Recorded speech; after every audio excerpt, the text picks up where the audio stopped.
Maintaining marine boilers parameters on regular basis is special in several reasons to ensure that the safe and efficient operations of the boiler system.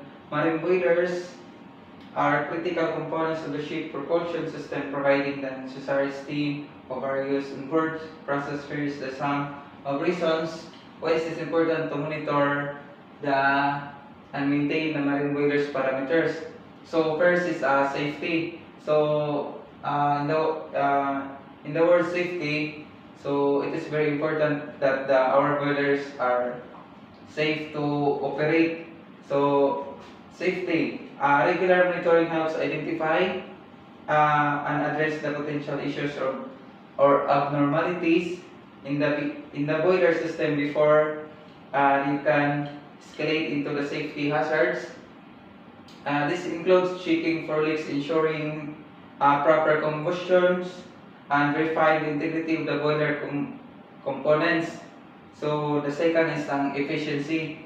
So it is the second most important why we need to maintain the parameters for the sake of the efficiency of our boiler. So maintaining the optimal boiler's parameter ensures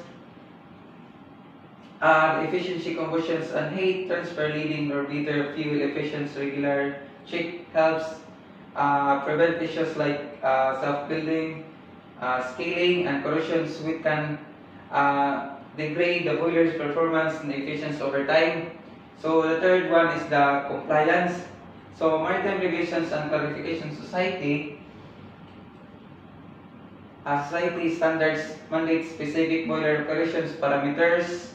Regular checks and adjustments are necessary to ensure the compliance with the standards, preventing the potential legal issues and ensuring the vessel's seaworthiness.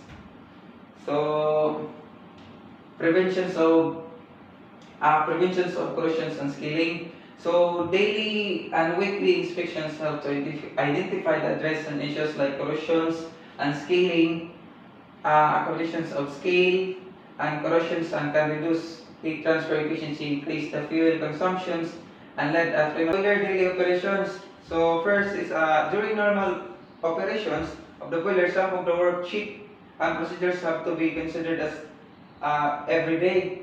So first is check the boiler's temperatures and the water level into local to remote, and then second is check the feed water control system of the operational. So imo ni siyang i-check kung nag-operation ba ang boiler while ang boiler is nag-operate, and then check the boiler water conditions and make it necessary countermeasures with regard to the feed and the boiler water treatment if necessarily blow down the boiler, and then analysis. Yung fourth is check the functions of the oil burner at the different capacities through the inspection holes of the boiler. So makita nimo dito kung kayo ba na siya ang boiler through sa inspection hole o sa boiler.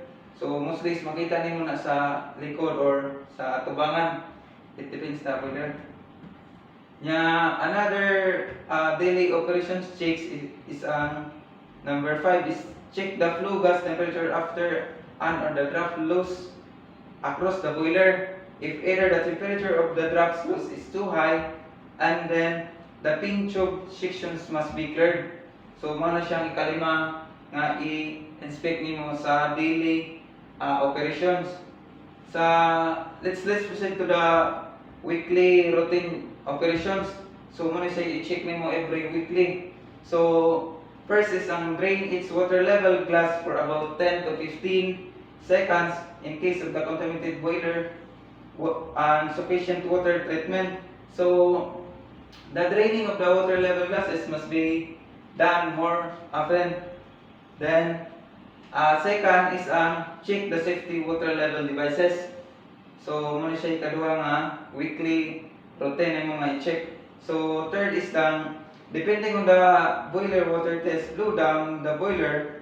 When the blow down valves quickly for a few seconds and then close and then open again for about 5 to 10 seconds, and then repeat these operations with the required according to the boiler water test. So muna siya imong buhaton every weekly. Nya fourth is ang perform scum blowdown by means the scum valve when required. The scum blowout must be carried out until the drain water is clean.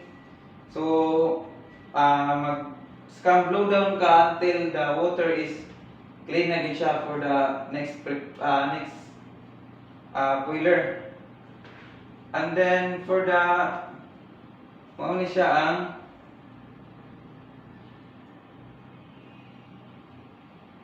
ang mga kailangan nimong i-pump check weekly. So mao ni siya ang oil pump filters. Mao ni siya ang mga filters kaning duha. Mao ni siya filters sa kuan. Nya kanang nasa ibabaw is mao na siya ang pump.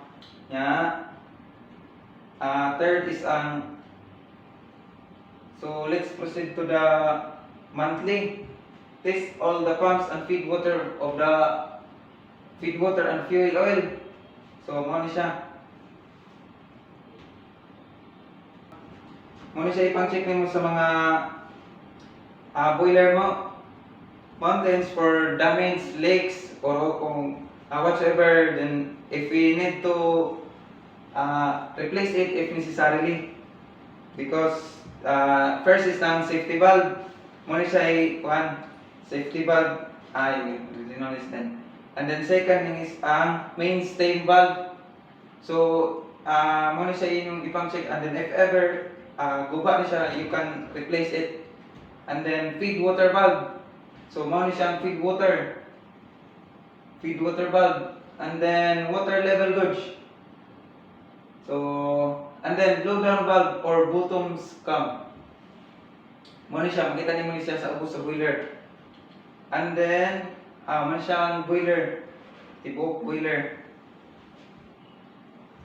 And then and more. So like sample valves, manholes, handholes, inspection hole. Mao ni siya gitawag og visual check. Like imong itan-aw jud ba, like visualize. It means lantaw nimo ang pag-check nimo, dili lang kay mo tan-aw lang ka sa monitor, and mo imong gisang i-visualize sa pag-check.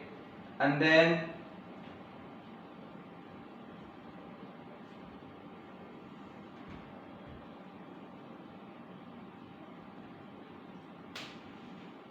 so mo ni siya mga monthly routine ma. So the third one is check the functions if the high steam pressure switch the lowering and the set point by raising the steam pressures by closing the main steam valve slowly. So makita siya the motors must stop automatically when get to the high and then clean the boiler nozzles, electrode and diffuser. So muna siya imong i-clean every month.